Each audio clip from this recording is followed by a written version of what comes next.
Hi, this is Mason. It's 11 o'clock in the morning in Syracuse, and we're live in the 315. Here's Brian Higgins. Oh, yes, Mason. Thank you, as always, for welcoming us in on a Monday. What a Monday it is. I see the high starts with a 7 today. Outstanding. Outstanding. We got a lot of stuff to talk about today on the show. Portal Watch will be cranked open here in a moment. Triple header of just a lot of things in the Dome on Saturday, and we'll see what Jerry's up to in the Portal. We had the spring football game. We had all sorts of things, but why wait? Let's launch into our Thompson Road Tavern opening menu here today. It is a Monday at the TRT. You know the deal with what that means, the $5 Nashville hot chicken sandwich. So get out there and try that. The doors there just opened 4 minutes ago, so you could be first in line. Go get that today. And don't forget, they got the happy hour going all week long. It started last week, their new Power Hour happy hour with apps as low as $3 in the $3 to $5 range. So check that out from 3 to 6 today through Friday. As mentioned on the show today, what do we got? We have Portal Watch. What's Jerry up to? They got a point guard over the weekend. I'm kind of hoping it's not the point guard. We'll discuss that, see who else Jerry has his eye on. Big weekend for football, recruits in the Dome.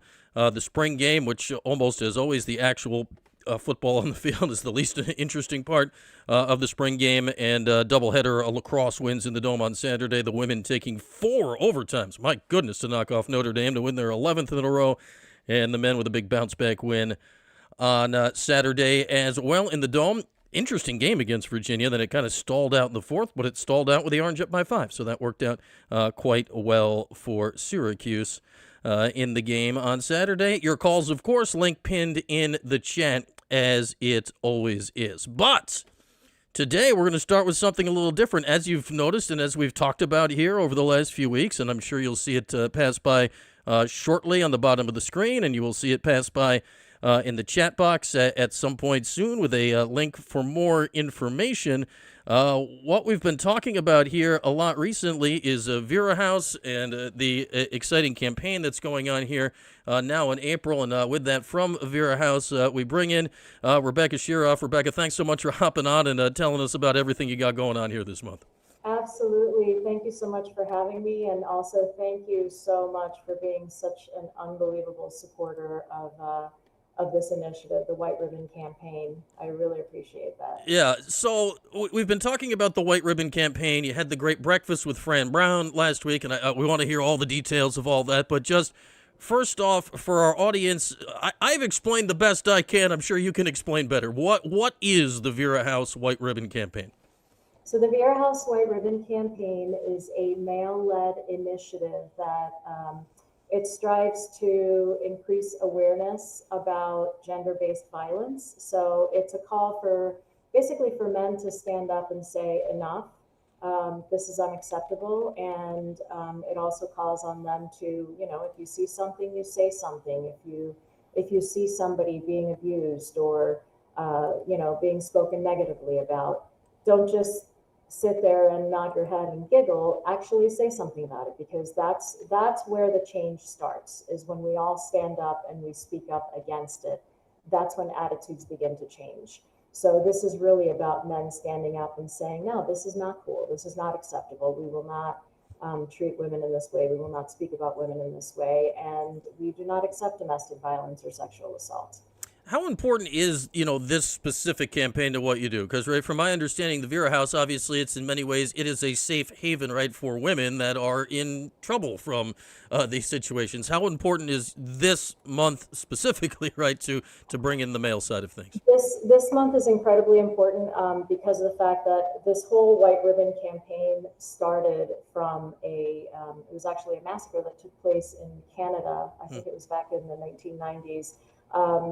A man went into an engineering school in Canada, separated all the female students from the male students, and killed the majority of the female students because he didn't deem that they were they didn't belong in an engineering school. They didn't deserve to be engineers. And unfortunately, the males that were there, out of fear, I'm assuming, kind of just stood by and let that happen. And the ones that survived realized what a grave mistake that was. And, I guess they had survivor guilt.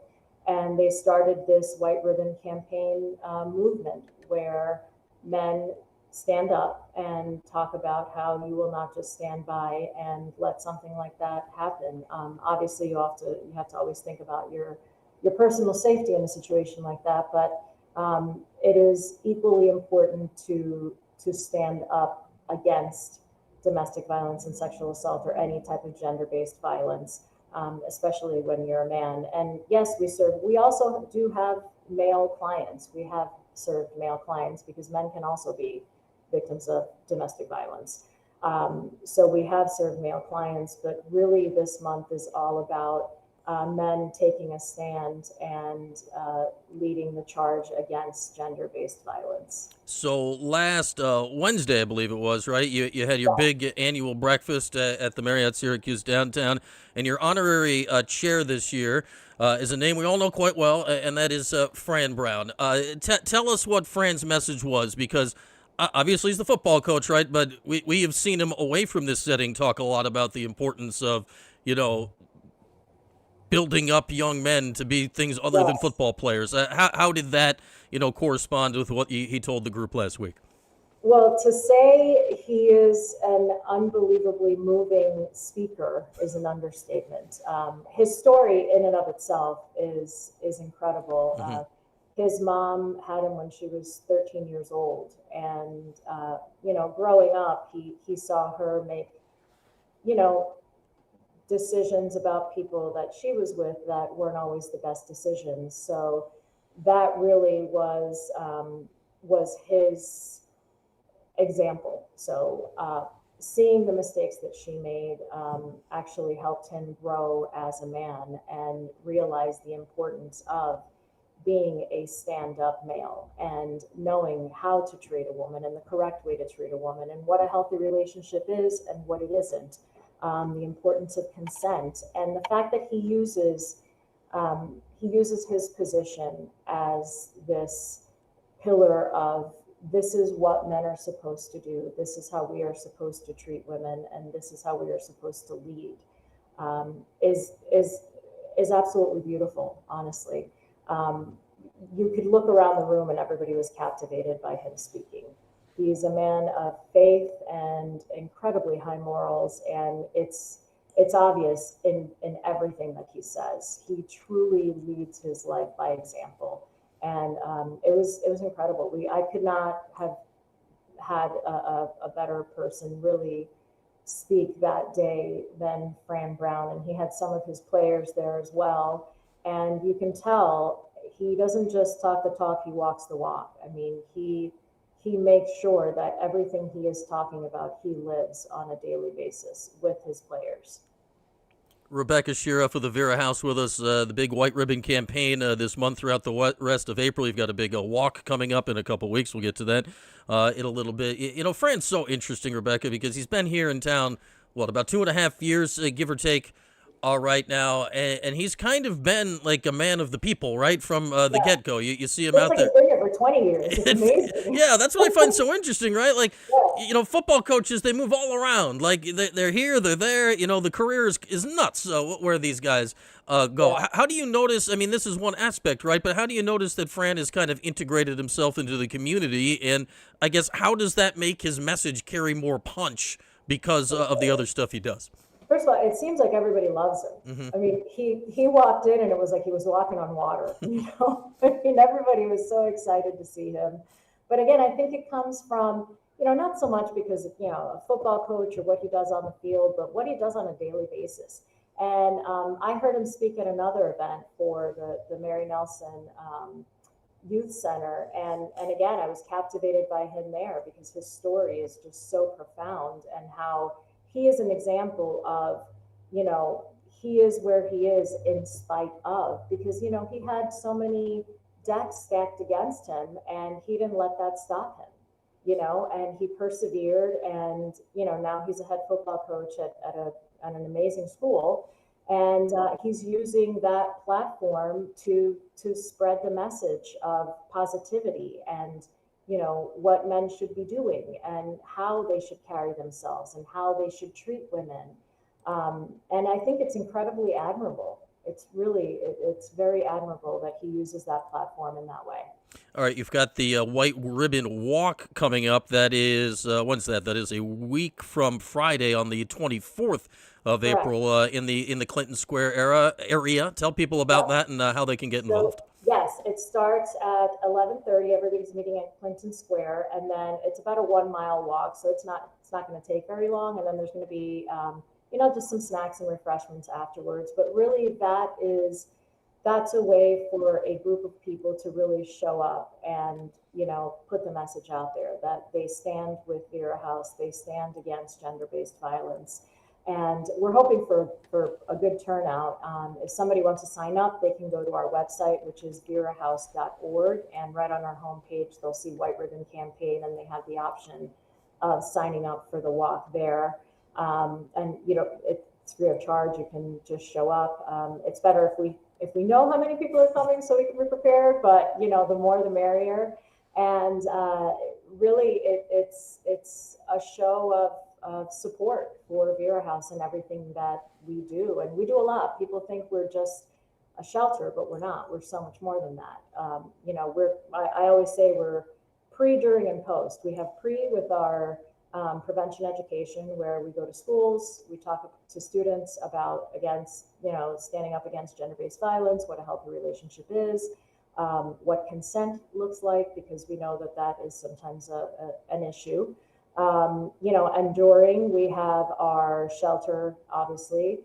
We have our counseling, we have our sexual assault nurse examiners, we have our elder abuse program as well. And then post, we have accountability programs for people who have caused harm and are ordered through the court system to go through these programs. And a lot of times those people themselves have been victims of domestic violence. So that's all they've ever known. So our program hopefully prevents them from causing further harm. And the way I look at it is, you can have one person who caused harm with 4 victims, but if you get to them after the first one and they learn what a healthy relationship is and what can be done, that's a potential 3 other victims you may not have. So we do a lot under one umbrella. We do a lot, and one of the things I always like to do, Brian, is whenever I'm on an interview or anything like that, I always like to let people know that we do have a 24-hour crisis line for anybody that might be in a situation where they need help or they're not sure if they need help, because sometimes people think, well, I haven't been hit, so I don't really need to call Vera House. Well, psychological and emotional abuse can sometimes be worse, because that could take a lifetime to heal. So if you're not sure, or you just need somebody to talk to, our 24-hour crisis line is 315-468-3260. And just to give you an idea, last year alone, we had over 5,000 calls to our crisis line. That's a big number.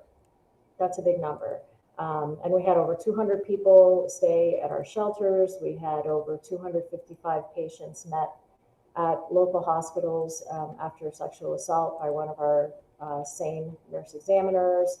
We had 400 people complete our accountability program, over 4,000 community members and students reached through prevention education. The list goes on and on. We do a lot under one roof. And this White Ribbon Campaign, the month of April, is incredibly important in getting men involved with that movement. All right, I just tossed that phone number in the chat. Rebecca, we got the link for the White Ribbon Campaign in the chat if anyone wants easy access to more information and the registration for the walk, which, as you said, is free, though you do have the ability to purchase a $1 wristband in support to raise some money for all you do. Like, I'd imagine, things like this, you're running charities like this, there's big donations, there's small donations, it's all important. What's your big goal here of the month? Is it awareness? Is it raising money for your programs? Is it a little bit of each? What is the main thing, when this campaign wraps up at the end of April that you want to have accomplished? The biggest thing is the awareness of what Vera House is, what we do, and the awareness and getting men in particular to to make that commitment to stand up against gender-based violence. And again, remind people if they see something, say something, because that's how it's going to stop. We can't arrest our way to ending domestic violence. It takes all of us. It takes a village, and really speaking out against it. Sometimes, especially in locker rooms, you hear guys joking about stuff, and I've actually had people. I had people at the breakfast say to me, sometimes I'll hear a comment, and I don't want to be that guy, so I just kind of giggle and go along with it. But honestly, as a woman, I can tell you, to me, it shows a lot more strength and a lot more masculinity if a man stands up and says, "Hey, you know what? That's not cool. That's not funny." Because we all have sisters, we have moms, we have, and the way that I look at it is, imagine somebody speaking about your mom or your sister that way, or treating them in that way. Nobody wants that. I have a daughter and I have a son, and I always brought him up to, respect women and not speak about them in a certain way that unfortunately kids nowadays are bombarded with their phones constantly in their face. You're getting all of these messages about, violence against women. So we have to counteract that. And the best way to do that is, just don't sit there and laugh and, oh, that's hilarious. No, you stand up and say, that's not cool. We're not going to accept that. We don't talk about women that way. And definitely the violence. We have issues obviously with sexual assaults, and we have issues with the domestic violence and partner violence, and narcissistic relationships. It's a lot that our kids are bombarded with on a daily basis. So it takes these men that are in those positions to say that's not acceptable. And that's really what the White Ribbon Campaign is about, is men standing up and saying it's not acceptable. And we got to change things, and we got to have a different narrative. A great message to get out there for sure, Rebecca. Anything else here before we let you go that you want to let our viewers know? Yeah, I mean, listen, we always are looking for donations, obviously, because we are a nonprofit organization. So we rely on funding, especially from donors or anybody that wants to support in any way.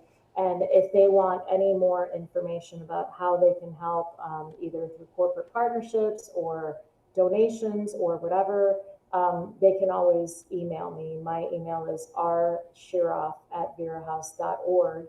And I do work with a lot of organizations and private donors. And really that's what keeps us going. Funding is being cut left and right. And only 20% of our funding comes from private donors. So, in a perfect world, I'd love to flip that, make it 80 private and 20, funds and grants. But, that's a heavy lift. But if anybody wants to help or get involved, or even companies, if somebody owns a company that can't make a financial contribution, but they'd like to offer their services, again, that's another way to help. There's several ways that we can get help from people out there. All right, Rebecca, I just put your email in the chat as well, so if anyone wants to reach out to Rebecca directly, she gets right back to you. So you'll get an immediate response and be able to get involved. All right, Rebecca, thanks so much for your time today, and best of luck with the rest of the White Ribbon Campaign this month. Thank you, Brian, and thank you so much for your support. We really, really appreciate it. Absolutely. There she is, Rebecca Shiroff from the Vera House. We've been talking about it all month. It is vitally important, guys. The links all went through there. The walk will be in Clinton Square, not this Friday, but next, starting at 11:30, right around the lunching hour. So you can sign up and then head down and be a part of that. Yes, Jen, and I know you were at the big breakfast with Fran last week. Everyone, from all accounts, said it was a great time, so absolutely awesome. And yes, Ellie Orange, I normally support you telling people to give me your money. I will always take your money. Today, you can also give Vera House your money. If you have two monies, you can split your monies and give them to various peoples. So there we are, doing good. And with that, there's no good way to transition because, it's Monday. Jerry, Portal. There's just no good transition, but here we go. Hi, it's Mason. And I'd never enter the transfer portal, but many have. And many Orange will continue to come and go. This is Portal Watch. Again, here's Brian. Portal Watch Day 7. Portal Watch Day 7. 1, 2, 3, 4, 5, 6, 7. Oh, man, we had an interesting weekend in the portal, did we not? One name is in, and I think it has sparked a lot of interest, a lot of conversation, a lot of speculation, and it depends which side of the fence you're on of, well, where things are, where things are going, what has happened, what is to happen. What Jerry got this Saturday is either great or awful or who knows what, because one portal commit this weekend. We've talked about it now for months. What does Syracuse need out of the portal? We talked about it before Jerry was even the head coach. They need a point guard and they need a big, and other stuff. But what do they like? What do they need? They need a point guard. They need a big. Well, they got a point guard on Saturday in Garway Duel from, where is he from? He's from, not Nichols. He's from the play. Wow. Brain broke. Mason is a ramrod. How dare you insult Mason, Super Cat. He is an upstanding member of this program. Why did I just forget where Garway Duel is from? This is what happens with Portal Watch. McNeese, my goodness, the former home of one Quadir Copeland. So here's the thing. Garway Duel. I like the player. Garway Duel, Evan Miyakawa, you guys have been talking about in the chat. He of the analytics. He does many, many advanced analytics. He rates very highly on the analytical scale, very specifically for defense. He's an excellent defender. He's a 6'5", big, athletic point guard. He's a former top 50 recruit. He started his career at Providence, then at Seton Hall, and McNeese this last year. Here's the problem. Here is the problem. He scored 8.5 points a game. He scored 8.5 points a game. So this is a good pickup as long as there is another pickup to go along with it in the backcourt. If Garway Duel is like the starting point guard and the answer at point guard, I am extremely, extremely concerned. Because in college, because right now, look at the roster. I get there's more additions to come. If a guy that scored 8.5 points a game is the point guard, where in the high holy hell are they going to get offense next season? That is counting a lot on Gavin Doty to be able to keep scoring at the level he did at Siena. It's counting a lot on Kyan Anthony to make a significant step in year 2. It's counting a lot on Sadiq White to make a significant step in year 2. It's counting a lot on 19-year-old Slovenians to come in gunning off out of Europe. It's counting a lot if that is your starting point guard. Now, in the chat, San Diego Q's talking about Alex Wilkins, the Furman guard who's a high-volume scorer. He's involved with Syracuse, Kentucky, Alabama, UConn, Kansas. All right, I don't know if Syracuse can afford that. That is a deep well that they're dancing in there. But whether or not you get him, if you can get a guy like Wilkins that's also coming in the backcourt, and you also have Duel, okay. Now I think it's an excellent pickup because a guy like Duel here is a 6'5" guard that can lock you up on defense. My goodness, the Orange could have used that last year, right? At some point, Kyan wasn't guarding anybody. JJ's defense was better than years past, but come on. Nate George wasn't exactly a standout defender. Nate Kings would give you a fair effort most of the time on defense. Syracuse just did not have people that could go and really get in the face of opposing guards. Look at how UConn plays. Look at how they actually almost won the national title this year when they had an inferior team in many ways to Michigan. They muddied it up on defense and got up in their grill and made it a game for a really long time last Monday. Duel is a guy that can do that. He is a baller, Super Cat. This guy can play, but you also need somebodies to put the ball in the basket. Sean Lewis, to your point, if they get another point guard, another guard to go along with it, point guard, combo guard, whatever, that can put the ball in the basket at a consistent level, all right, now we're good. Now we're good. Now I feel good about it. Right now, if you tell me right now, so that's why I reserve judgment on it. I like Dual the player. I like the idea of his defense. The problem is he's not a shooter.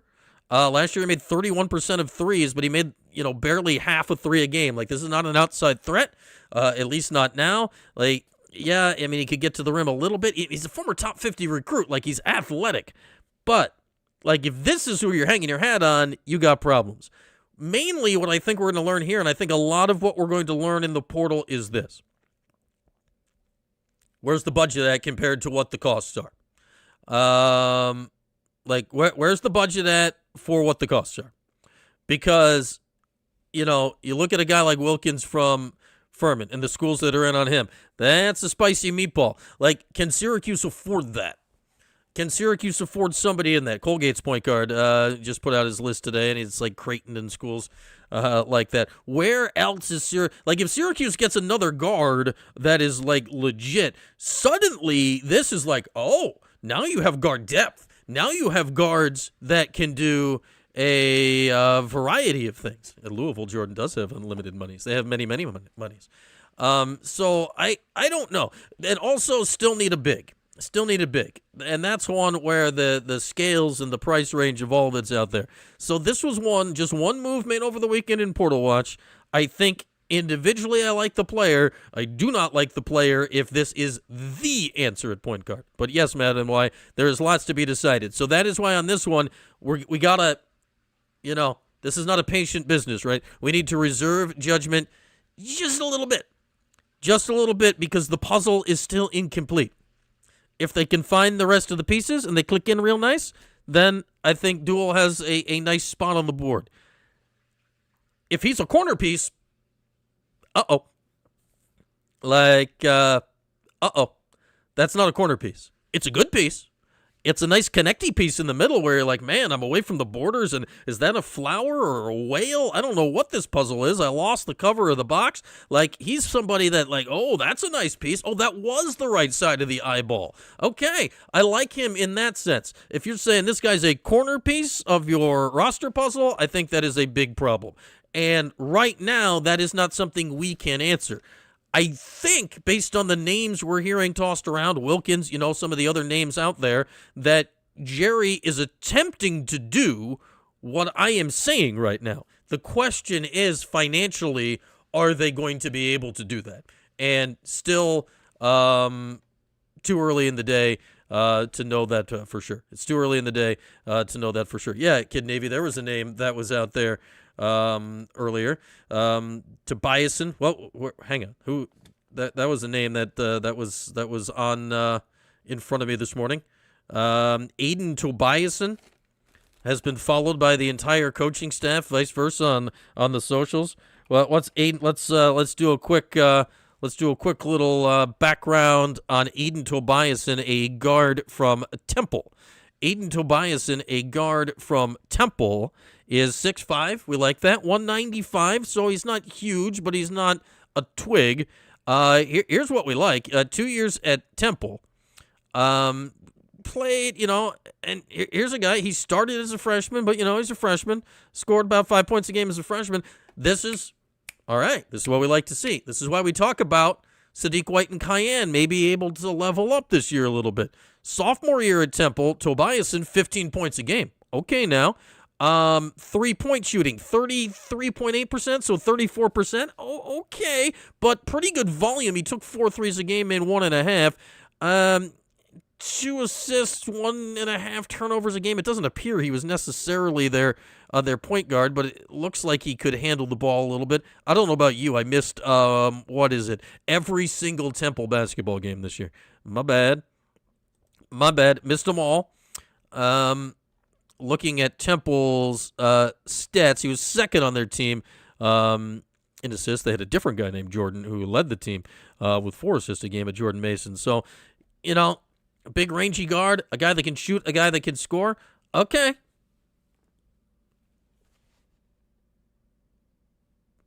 Can you get a guy like that? Or, to Jordan's point here, and here's my concern.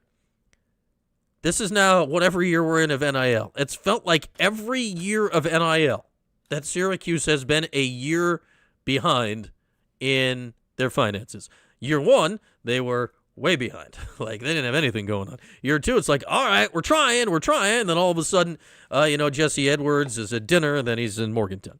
And then, like, the deeper you get into it, right, then you get into the year we're red, and you get the center, and with Eddie Lampkin, but then the rest of it's a mess. Then last year they clearly spent more, and it was better in talent, but obviously it didn't quite click actually on the court. This year, everything we're hearing is they have more money available, but then everything else we're hearing is that everything costs more. And I think we can all understand what everything costs more looks like.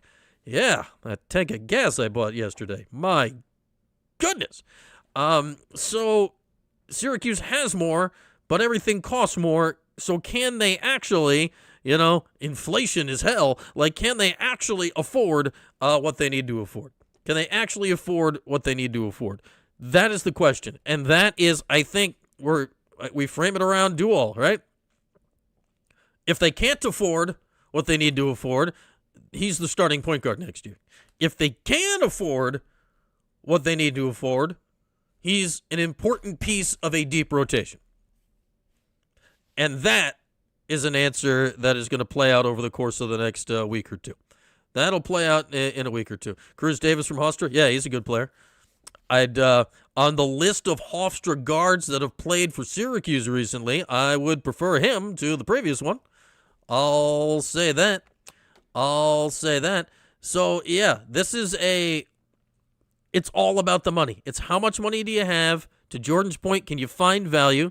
To a different point from Jordan, which he didn't make right now. But Jordan and I will be little schedule of flippity-flop. Jordan and I will be Thursday night this week, and the next edition of Live in the 315 will be Wednesday at 11. Adjust your calendars accordingly.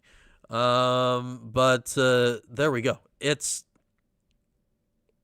going to be fascinating to see what happens. And to Gavendo's point, still need a big man.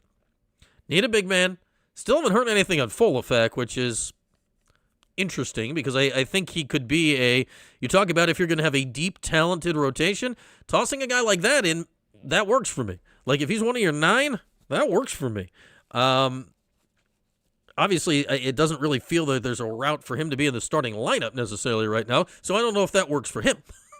I can understand if that doesn't work for him. But you need a big. You need a big from somewhere. The really good bigs are really, really expensive, but you need that. And, yeah, Matt NY, you also do need to recruit. Ty, like the recruiting part is the tie. The recruiting part, you can make up a little gap in recruiting. So the recruiting still matters, but, I'll never forget, I had this conversation with Eric Dungy multiple times a few years ago after NIL became a thing. And, Dungy loved his time at Syracuse and this, that, and whatever. And obviously he wasn't a major recruit, so he's like, I don't know if this would have applied to me. But realistically, like this was from Dungy. He's like, if I was in high school and I was getting offered all this money, like realistically, I'm going to the highest bidder. Now, once you've been through it a little bit and you're in the portal, you understand what the other factors are a little bit. So that's interesting. Like you understand that, okay, for the next step, I don't need to take all the money now, but if I get a lot of the money and then someone that's going to develop me the best, it's going to benefit me in the longest term. So we'll see. Jalen Lowe's going to Georgetown. Jalen Lowe, the former Pitt guard that was at Kentucky last year, that somehow still has eligibility left. Isn't he like 52? Jalen Lowe's been around for freaking ever. T-Take's he's got sources saying full effect's not coming here. I'd say the longer it drags on that he's not here, I would just based on, the other Siena guys that have come, how fast that happened, I would be compelled to agree with it. Let's see if there's anything on the old Twitter box about one Francis Full-Fack. Full-Fack. Helps to spell his name correctly. Latest. What is the latest on Francis Full-Fack? What is the latest? Something called Hooper's Pulse has Syracuse a high probability for Francis Full-Fack. The guy we were talking about before, Aiden Tobiasen, and something called a Hudson Mays, who's another guard. Well, they're not going to get they're not going to get 98 guards. What's a Hudson Mays? What are you? Let me click on you, Hudson Mays. What's your deal? Tell me something, Hudson Mays from UC San Diego. San Diego Cuse. What's Hudson Mays all about? He's a mediocre three-point shooter who scored a little. All right, yeah, I'm not seeing that happening. Okay. If Rob Wright signs with Kentucky, Rob Wright is the BYU point guard, if I am correct, San Diego Cuse. Wilkins, man, Wilkins is a bucket from the one game I've ever seen him play against UConn in the first round. That dude knows how to navigate the ball into the basket. That dude can play some basketball. Now, if you tell me you have a guy like that who's a point guard, but, is a scoring guard, he's a lead guard, and then you have a duel, and with Cayenne and with Doty. Okay, now we're working here a little bit. Yeah, Gavendo, it could be something like that for Folefak. If you're a guy like Folefak, I'm sure he loves Jerry. Clearly, Francis Folefak is from Lanham, Maryland. Francis Folefak's position coach is Arinze Onuaku. Arinze Onuaku is now a Syracuse assistant coach. Arinze Onuaku is from Lanham, Maryland. The dots, they don't connect. It's a tight weave here. So I'm sure he likes the situation, but yeah, the money does matter. This could be his chance. He's a 6'7" forward. He's not really ticketed for the NBA here, folks. This could be his chance to strike when the iron is hot. And if he gets a significantly larger offer from somewhere that Syracuse can't match, what can you do? You wish the guy the best in a situation like that. Yeah, there's not a lot going on Folefak on the old webs. Eddie Lampkin. Somebody wants me to check out Eddie Lampkin's story on Instagram. All right. Oh, yeah, they are recruiting a lot of guard. I mean, they need another guard at minimum, Kid Navy, and they absolutely need another guard. But they need some size at some point. And while Folefak, I think, would be a very useful player, that's not the size I'm talking about. He's 6'7". They need some actual size. Let's see. What is Eddie Lampkin's story up? Is Francis Folefak in his story? This is an Eddie Lampkin Jr. fan page. That's not Eddie Lampkin. I need to go to the right Eddie, the Eddie Lampkin Lild ball. Here we go. Here's Eddie. That's not Eddie. Did I spell it wrong? I don't know. I can't find him. Where's Lampkin? I lost him. I don't know. Somebody said something was happened on that Eddie Lampkin is with Francis Folefak on campus. I don't know. Whatever. Don't do it. No, was that the wrong place? I never made it, Sean Lewis. So okay, I'll steer away. I'll steer away. San Diego Cuse is updating us on the guy from UC San Diego. We like that. Yeah. Don't do it, fella Ferda. Yeah, forget anything I ever said. Steer away. Don't do that. Let Eddie Lampkin cook, literally, because he is a restaurateur. Okay, women in the portal, because, besides their best player, they lost their whole damn team. They got somebody today from Oregon. Yeah, I was trying to steer away from that. I saw it on Twitter. Just don't click on stuff you see on Twitter is the lesson of today. So don't do any of that. Sarah Rambis. What's Sarah Rambis' deal? She's from Oregon. She is 6'3", tall, originally from Flint, Michigan. She is a half a year starter and 3 years at Oregon, which of course is a Big Ten team. She's a big, 6 points a game, 2.5 boards a game last year. That's a rotational big. It's a rotational big.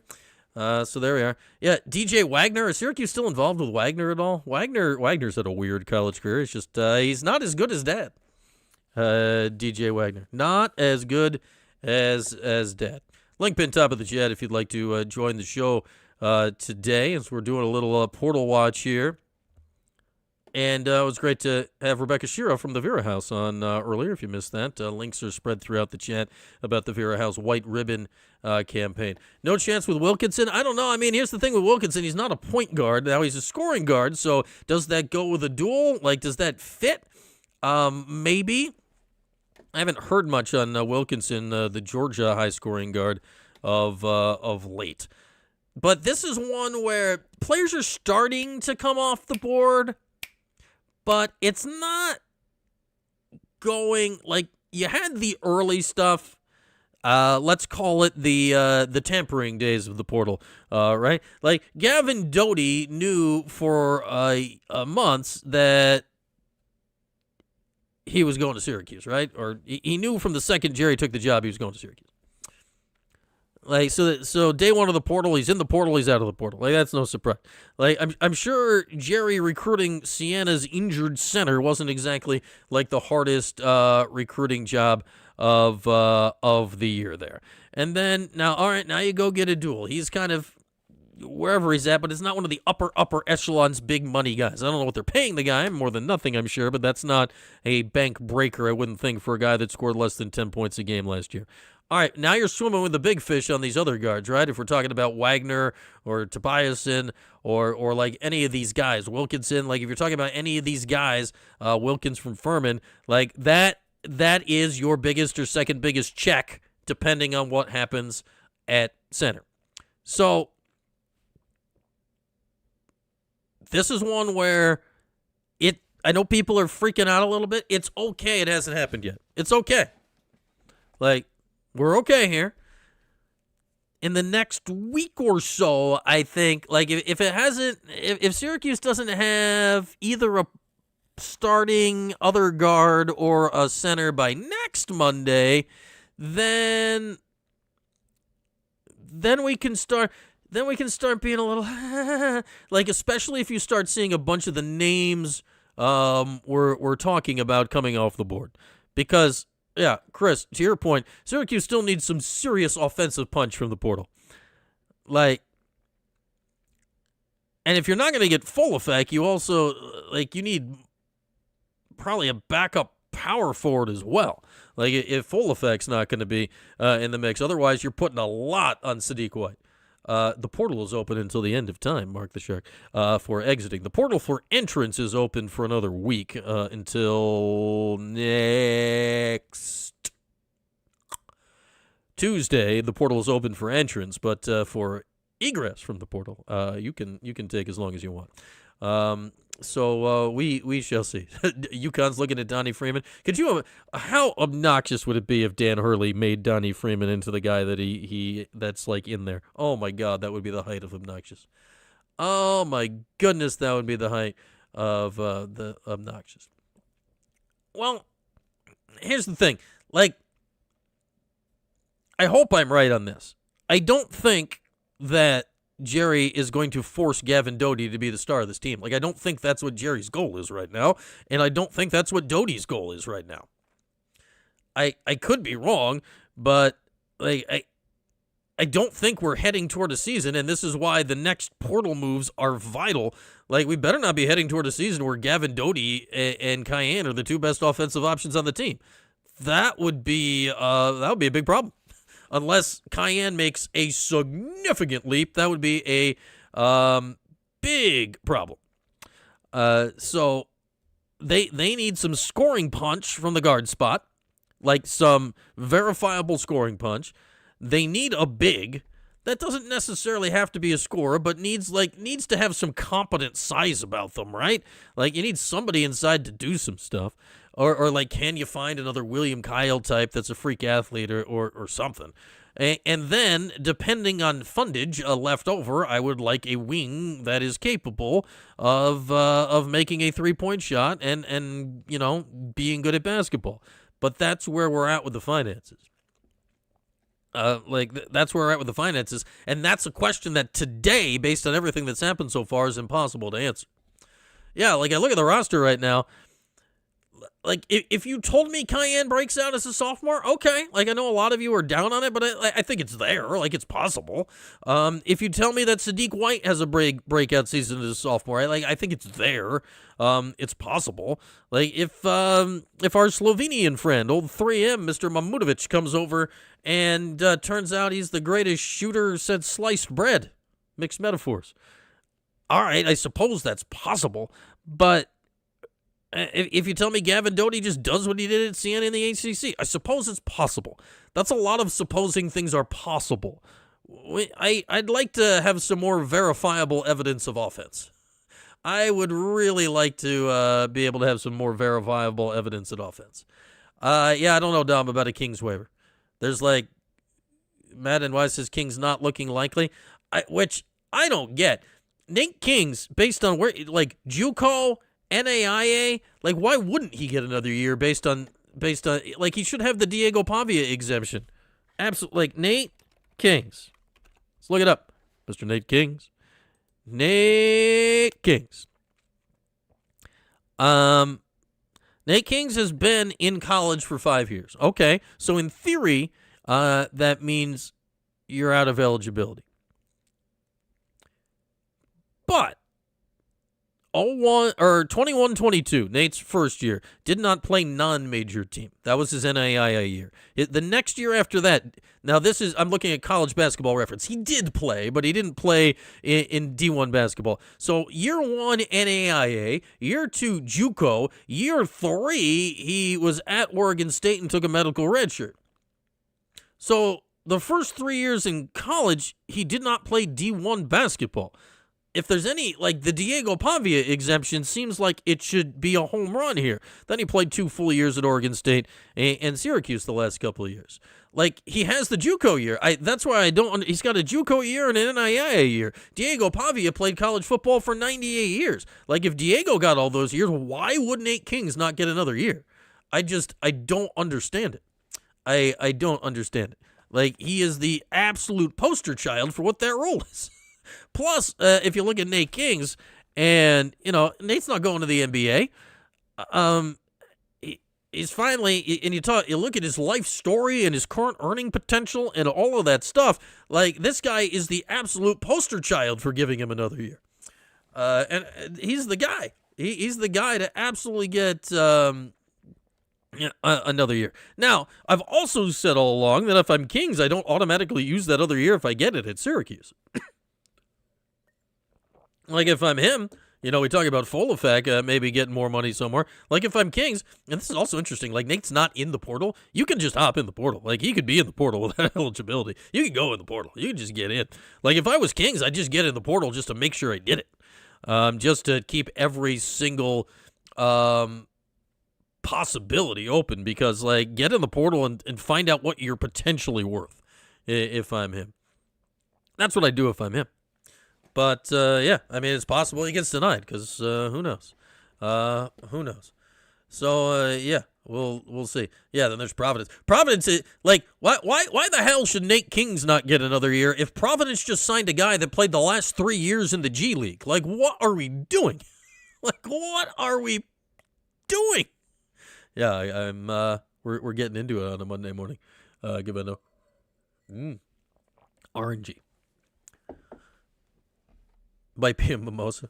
Yeah, I'll leave you guessing what that is. Yeah? Some nice orange beverage for various health benefits. You don't question it.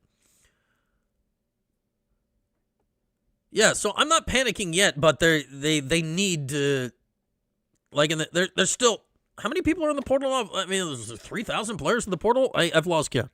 There's so many in the portal right now that there's tons of guys. There's tons of guys out there to put together a good roster. Tons of guys. Yeah, it's Tang. I was so supporting the astronauts, Kev, that I'm like, you know what I need? I need the space drink of the future. So yeah, I think we're in a thing here. Like, we're not panicking. But, like, if the money doesn't, or if the gets don't come soon, then then it tells you a lot about the money. I think the like if Syracuse doesn't get a legitimate lead guard, I don't think that speaks ill of Jerry's recruiting. I think that speaks ill of Syracuse's NIL is what I think it will tell us. Lots of collagen. Yeah, I'm trying to plump up the lips. Is what we're doing. But yeah, I don't think there's any way to tell right now because it's not like Syracuse has lost out on these guys yet, right? They're still on the board. If all these guys we were talking about were off the board, then you panic. But the list of guys we're talking about is still on the board. So that does not mean Syracuse has struck out yet. And like the one guy is JP Estrella where'd he go? Michigan. So that was one where there was a significant Syracuse tie. Jerry couldn't recruit without NIL. Yeah, but now there is NIL. So what we're gonna learn now is what the NIL is. That's what we're always learning here in the portal. Like, how far behind is Syracuse? They have more, so they tell us. But did that get them closer, or is more less in this day and age? Do they have more, but it's not enough more, and it's actually less? I don't know. Splashing the Wheeze wants to know about parking at the Most. I can tell you this. If you are a member at the Most, you get a little pass with your membership, and it gives you free parking, I tell you, in the trolley lot, which is behind the Most. It's called the trolley lot because the trolley that used to go between, like, campus and the mall, like, it was the lot for the trolley. There's still train tracks up there, and there's trains, but they're not going to stop and pick you up. But it's a very large lot, and you're on the back side of the. You're right there. You're right there. You got to walk under, like a bridge. The bridge up there, it's a little drippy, but it's still okay. It's still okay. Yeah, fellow footer. That's what I don't know, and that's what like the people that are panicking right. Like we don't know the answer to the question yet. Like I'm fine. They've gotten 3 people out of the portal. I'm fine with all 3 of them in a vacuum.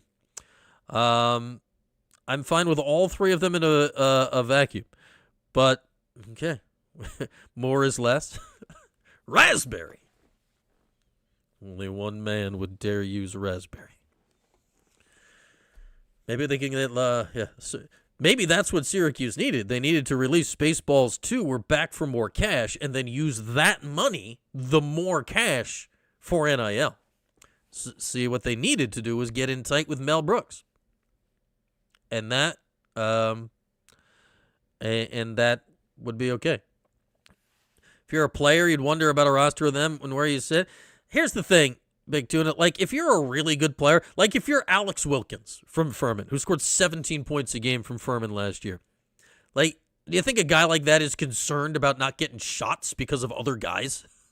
Like, that's just not the mindset of players like that. That's not how players like that operate. Some people operate like that, but like the really, really good players, like, no, I'm the best player, and what's the difference? You can have multiple people on the court that can take a lot of shots. Look at Michigan. They were all perfectly content, and all of them taking a lot of shots. Did the other people on Michigan look sad that Elliot Cadeau took 1 million shots that he missed? No, they all just took 1 million shots too. Like, it's really, really early right now. It's really, really early days. It's Portal Watch Day 7. Like, we're still in the early going. We're through the stuff we knew was going to happen stage, and now we're off into the unknown. We're off into the unknown. You played college basketball, Big Tuna? Okay. Well, were you did you have your mind on the NBA? Like, that's what you think if you're not the guy. If you're the guy, you don't concern yourself with crap like that. You're like, no, I'm the guy. I don't think Nate Kings was irritated. Nate Kings played a ton of minutes. I think Nate was fine. Like, Nate was good. Nate had a great season. Like, how much more did you want Nate Kings to play? Like, he played a ton. Yeah, like, Cayenne had a high... The other hope is, right, like, Cayenne needs to get better.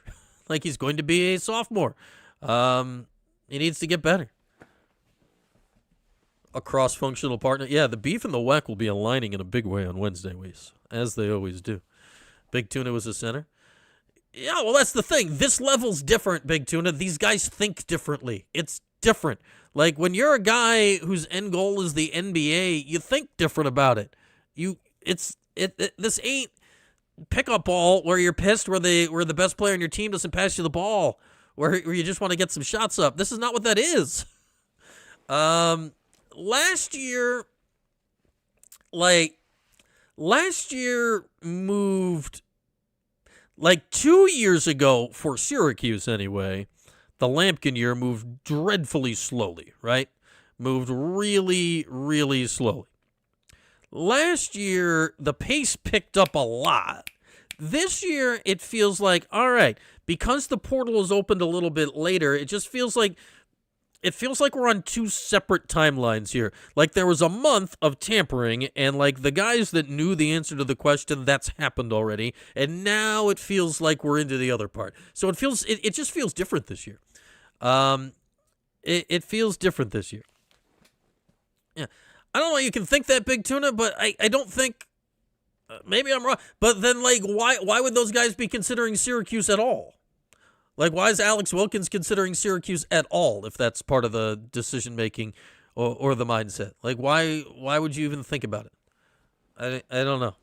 Like, I don't think that is not how, let's put it this way, that's not how the good players think. Who? Cruz Davis, Matt NY? Yeah, I wouldn't mind going after a guy like him. He can play. He can play. Bill Parcells is the Big Tuna. He's also a big horse racing fan. You'll spy him up at Saratoga sooner than later. That's a fact, Matt and Y, and we love you all for it. So I don't know. I just think right now it's okay to be nervous, but we don't know the final answer. We don't know the final answer to the question. The same reason Nate George did what, Big Tuna? Was Nate George lacking in usage rate this year? I would have liked Nate George's usage rate to be much lower. Nate George is not a winning basketball player for Syracuse last year. But, like, Nate George also came to Syracuse last year and knew Kyan Anthony was going to be there. Nate Kings came to Syracuse last year and knew Kyan Anthony was going to be there. Thank you, Ellie Arch. You too. Like, people are aware of Kyan Anthony. Kyan Anthony played on a freaking all-star team, essentially at Lehigh in high school. And guess what? We spent multiple days last week wondering if Syracuse could get the guys he played with. Like, I just don't... Good. It's not... I don't think it's... Well, okay, so if that's what you're saying, Big Tuna, he signed with us because we paid him, then why would that change this time around? Then go pay somebody else. Like, that's what it is. Like, it's not... Yeah. And people are not all the same. There's 3,000 people in the portal. Like, there's plenty. Like, we can prepare to panic. It's just not time to panic yet. But preparing to panic without preparing to panic is preparing to fail. I think John Wooden once said that. It's no... Is it, though, Big Tuna? Look at Kyan's usage rate from November and look at his usage rate in February. What's known about it? His usage rate dropped off a cliff in the last month and a half of the season. And there's a different head coach. Like, what do we know? We don't know. There's a different head coach who played with his dad that doesn't take bleep from anybody. Like, we don't know anything. Yeah, like, I think Syracuse has done okay so far, but realistically, if they haven't, they need to still make it at minimum their two biggest ads. And if they still add two guys better than anyone else they've added, they're in good shape. And if they don't, they're not. There we are. You drove through Syracuse. The city's got to get cleaned up. Well, where were you on 81, Devin? Yeah, I mean, that area, it's going to be a mess for years while they're doing all the construction. Absolute mess for years. I'm not dismissing you, Big Tuna. What did I say? Everything was fine. Did you just listen to what I said? They need to get 2 to 3 more really good players out of the portal. And I don't think the existence of Kyan Anthony is going to determine whether they get them or not.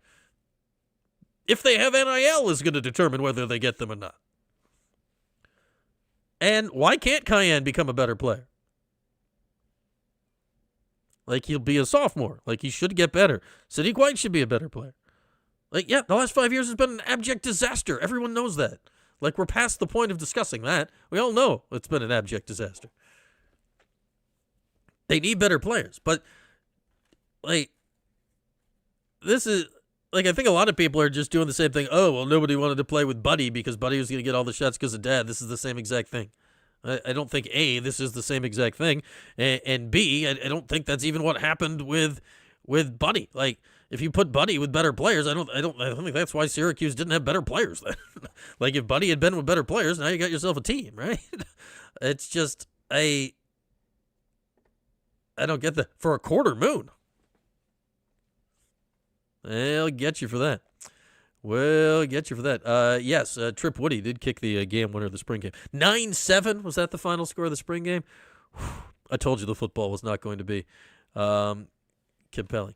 That's, okay. Lump everybody together, Big Tuna. Who said it was all great last year if they lost three straight out in Vegas? And Donnie Freeman was hurt and the whole thing. No, yeah, Cayenne was... Yeah, Cayenne was best when he was starting against bad competition. That is a fact. As a freshman last year. And I'm not saying that he's magically going to get better this year, but I also don't think that because Cayenne exists, that stops you from getting a point guard that is good. Like, why would that stop you from getting a point guard that is good? Like, I know Gavin Doty was going to follow Jerry everywhere. Gavin and Cayenne play the same exact position. They're both shooting guards. Now, you can put them both on the court at the same time, but they're both shooting guards. I don't know. It's exactly like to Dom's point. Most of the big fish have not announced yet. Like, it's still really, really, really early days. Well, they played well in the Houston game, Big Tuna. Right? And we said, man, if they had won, there was a lot of if and but then because Donnie was out. Like, yeah, and then it became obvious the later we got that it was a grease fire.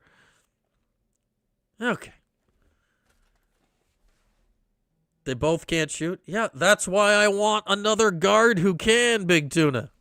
Right? I want a point guard. This is where we started with Garway Duel. I want a point guard who is good at taking the basketball and A, giving it to other people to put in the basket, and B, putting it in the basket himself, and C, a lot of times from, far away where they give you 3 points instead of 2.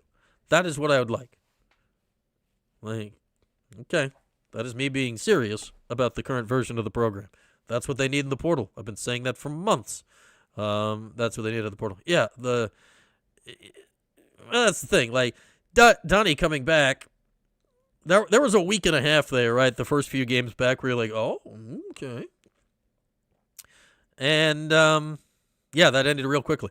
It ended in Boston on a Saturday afternoon. Like, because the first two and a half games back with Donnie, you're like, oh, okay, things are happening. And then, I mean, JJ totally went in the tank. I mean, it was a mess. It was a mess. Like, you need to go in the portal.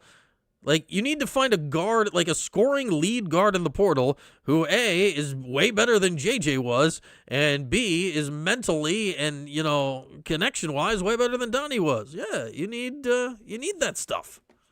If they get it, great. If they don't get it, it's a problem. It's a problem. But it's not something that has been answered yet. We do not know the answer to that question yet. Because it has, nothing's happened yet. Nothing's happened yet.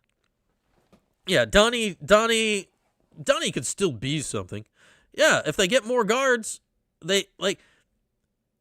assuming what I think, if they accomplish what they are trying to do, which based on the names they are associated with, if they accomplish what they are trying to do, they have not signed the 2 or 3 best players they plan on signing yet. They hope to sign yet. If they don't have enough NIL to accomplish it, and they don't sign guys like that, then we are in the right place to panic together. But it's just not time for that yet. Now, in a week or two, it may be time to totally panic.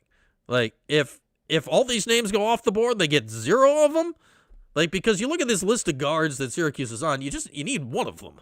You don't need all of them, you need one of them. If you look at that list of guards. If you get one of them, and you get a big, and you get a third something, all right. Then it's, now you're to the point where it's, all right, can Jerry coach him up? Now you have enough people that can Jerry coach him up. If you don't get all that, like, you're not coaching your way out of any situation there. But we will see. We will see. Yeah, I mean, we still have to work in a little dismissive negative, Matt NY. But the majority of it, we'll see. Because it hasn't happened yet. Like, it hasn't happened yet. No, they're all going to play. Like, look at the team that just won the national championship, Big Tuna. Their team mantra was, we have 9 starters. That was what they said as a team. We have 9 starters. And they all played vital roles in winning the national championship. Did they come to sit? No, but they all played. You are allowed to play more than 5 people. Like, you can play more than the starters.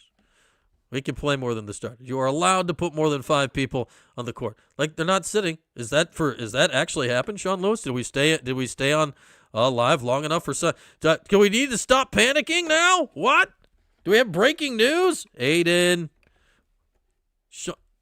Tobias, son. Do we have breaking news now? Can we stop panicking? Maybe? Has this actually happened? Has it not happened? Did I spell his name wrong? Did this actually happen? Who has it? McAllister? What do we got? What do we got and where do we got it? Loading. Breaking news, Mike McAllister, 30 seconds ago. Everybody can stop panicking for the rest of this morning. Temple transfer guard Aiden Tobiasen, a 15-point scorer from a year ago, has committed to Syracuse. Details in the link below. I have clicked the link below. Mike McAllister, Cuse Nation. 24/7 Sports. Temple guard Aiden Tobiasen is committed to Syracuse basketball out of the transfer portal. Tobiasen, a 6'5 guard from Delaware, has spent the last 2 years at Temple, where he has developed into a really good player. All right. Tobiasen is rated a 4-star transfer by 24/7 Sports. Last year, Tobiasen averaged 15.3 points, 3.7 rebounds, 2 assists, and a little more than a steal a game, while shooting 48% from the floor, 34% from 3. He was an 80% free throw shooter. How about that? Is that allowed? Blah, blah, blah, blah, blah, blah, blah, 3-star recruit out of high school. So there we are. Syracuse has a player. Wow. I'm glad we survived that last 30 minutes of hell where it all went terribly wrong. So Syracuse got one of the guys they were trying to get. The timing is hilarious, Matt and why. We can stop panicking now. Jerry got a guy that can put the ball in the bucket. Oh, man. St. John's really wanted Tobiasen. The season is saved. Defensive liability? Well, it's a good thing they assigned a guard that's not a defensive liability. They can put next to him, and one of the guys can guard somebody, and the other one will let people pass. It's a balancing act. Wow, basketball players. What does Carmelo think? They've signed a guard. Shout out to, turn it down 5%. Still 75%, Sean, though. Yeah, you'll take that, 75%. We'll take that. Another guy who can't shoot. Big Tuna, my goodness. What did you have for breakfast this morning? Was the tuna funky? You are in a miserable mood. Wow. Dude. Oh, my God. Another guy who can't shoot. Are we sure on that he can't shoot? Is he like a lights-out shooter? Where did I put his stats here? Where did I put, what tab is Tobiasen in? Where do I got him? Where do I have him? I lost him here. Here's Temple stats. Temple back. Aiden Tobiasen. Tobiasen this past year shot 34% from 3. He took 4 a game. All right. As a freshman in about half the attempts, he shot 41% from 3. So volume up, percentage down. To say that he can't shoot, I think, is a faulty statement. Now, to say he's a great shooter, I don't know. Again, has anybody ever seen Aiden Tobiasen play basketball? Like, his volume got cranked way up this past year for Temple. Was Temple any good this last year? I don't know. I haven't watched any Temple basketball. Temple was 16-16 this last year for a coach that's apparently named Adam Fisher. I don't know. Like, it's a guy that scored 15 points a game last year. Okay. Look, he's got a huge wingspan. The NFL draft is coming up in the NBA draft. We like wingspan. Look up Dylan Faulkner. Sounds like Sounds like a poet of some sort. Dylan Faulkner. Dylan Faulkner, a 6'9" forward from Lipscomb and Samford. Lipscomb and Samford. He's a Southern guy. 17 points a game last year. 8.5 rebounds a game for Samford in the Southern Conference. Dylan Faulkner. All right. Yeah. Yeah, sure. I like that. I like that. You wish more people went to the spring game, Kev? Yeah, the 7:30 on a Saturday, I think, really hurt. I think that made it that made it tricky for the family situation. I think for a lot of people. I understand how it ended up there, but last year when it was at 4 in the afternoon or 2 or whatever it was, it was a lot better. Yeah. Yeah, exactly. So this year, okay, does the volume go down a little bit and the percentage back up? Does he just get better at shooting? We all keep saying that if you hang out with Jerry McNamara, you're going to shoot better, right? Like, is that true or not? I don't know. I like the signing. It all seems good, right? Like, this is a guy they wanted. Now, does this mean they're out of the mix for guys like Alex Wilkins and guys like that? I would imagine yes, unless you're going to play just a crap ton of guards. And just do a little bit of a small ball kind of, which you might. But I don't know. It's a guy. They got a guy. They got a guy who plays guard. Yeah, GMAC likes positional size. Yeah, I like a 6'5" guard. Especially if you got skills. I like it. But, okay, so there we are. We waited literally 20 minutes, and the panic can abate for at least another hour or two. ACC, yes, I get it, Big Tuna. How did it work? Like, well, nobody's ever played better at a different level? The freaking Big Ten Player of the Year this year played at UAB last year. Like, people can't get better? It's not allowed? Man. Like, I'd say you slept on the wrong side of the pillow. I don't know if you had a pillow last night. Woof.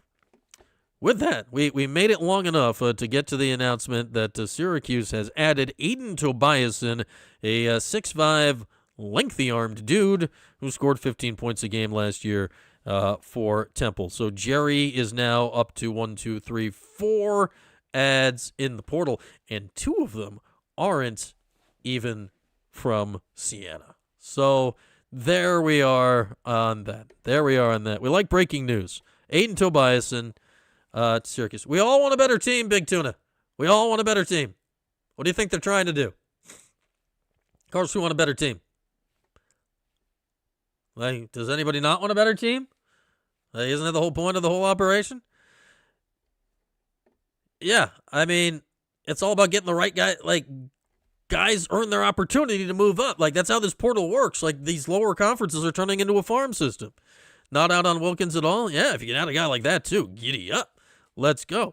Now, what does this say you for the whole crowd that's like, Cayenne's going to be getting guaranteed all this stuff? Okay, then why do they keep signing all these guards? Okay. Well, that's my worry, Tronic, about Dual, right? That's my worry about Dual. That they need to get. You still need to get the guys above it. That's my worry about Dual. Like, I don't want another Jaquan Carlos situation. Like 2 years ago, like we did, like, oh, they signed Jaquan Carlos. Oh, that'd be a nice signing for a backup point guard. Okay, that's a nice backup point guard. And you're like, they didn't get another point guard. Uh-oh. Culture is important, Kid Navy. But, okay, what? Remember the show, Big Tuna. What did we guarantee here today? I've still said they need to sign better players. So what are we going to remember in December about this show that's going to turn things one way or another? I'll remember it too.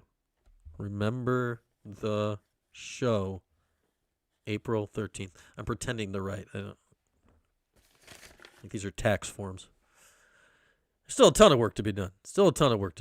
I'm not a huge Snickers fan, so I'm not going to eat a Snickers, but I am a huge fan of lunch, and I am kind of hungry. So with that, we are going to bring a conclusion to this one here today. A rousing a rendition of Portal Watch today with live breaking Portal Watch news right when we're talking about it. Got to love it. All right, so here is the schedule for the rest of the week. It's a little flippity-flopped. Is a little flippity-flopped from the past, a.k.a. most other weeks.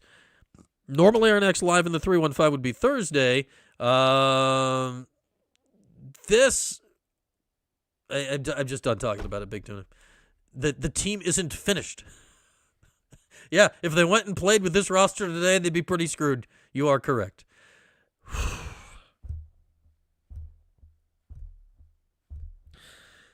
Live